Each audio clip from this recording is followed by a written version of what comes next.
ଶୁଣନ୍ତୁ ବାବୁରେ ଦେଇ ମନ କର୍ଣ୍ଣ, ଆଜି ସୁନ୍ଦର କାହାଣୀଟିଏ ଦେବି କହିଣ।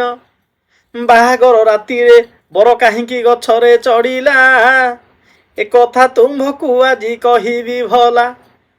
ଗୋଟିଏ ଗାଁରେ ନିରୀହ ପିଲାଟି ରହୁଥିଲା, ସେଦିନ ରାତିରେ ତାର ବାହାଘର ହେଲା।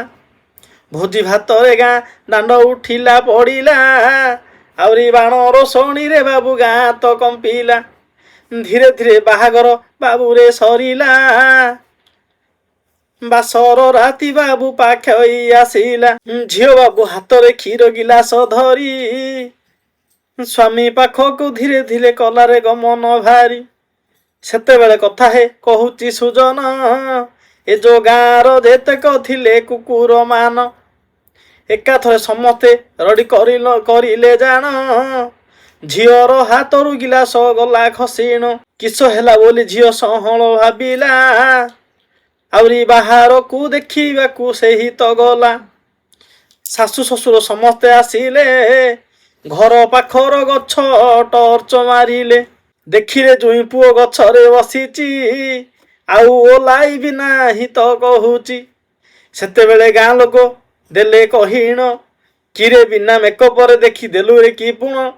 ଆରେ ତୋର ସ୍ତ୍ରୀକୁ ବାବୁରେ କିବା ବିନା ମେକପରେ ଦେଖିଲୁ, କିମ୍ପାଇଁ ତୁ ଛାନିଆ ତାଟକା ହେଇ ଗଛରେ ଚଢ଼ିଲୁ। ଆହୁରି ସେତେବେଳେ ବର ଆଜ୍ଞା ଦେଲା କହିଣ, ମୁଁ ବିବାହ ହେଲା ସମୟରେ ମୋର ସାଙ୍ଗଟିଏ ମୋ କର୍ଣ୍ଣରେ କହିଲା ଜାଣ, ଭାଇରେ ଆଜିଠାରୁ ତ ମୁଣ୍ଡରେ ଦାୟିତ୍ୱ ପଡ଼ିଲା ଜାଣ। ଆହୁରି ତଳକୁ ଖାଲି ଯିବୁ ଯେ ଭଲା, ଏକଥାକୁ ବାବୁ ମନେ ରଖିବୁ ଭଲା।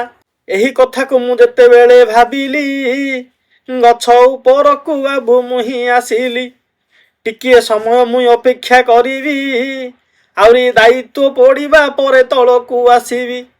ଆଜ୍ଞା ଏପରି ବୋକା ବୁଦ୍ଧି ସମସ୍ତେ ଦେଖିଣ, ଗାଁ ଲୋକ ହସି ହସି ପେଟ ଫାଟିଲା ଯେ ଜାଣ।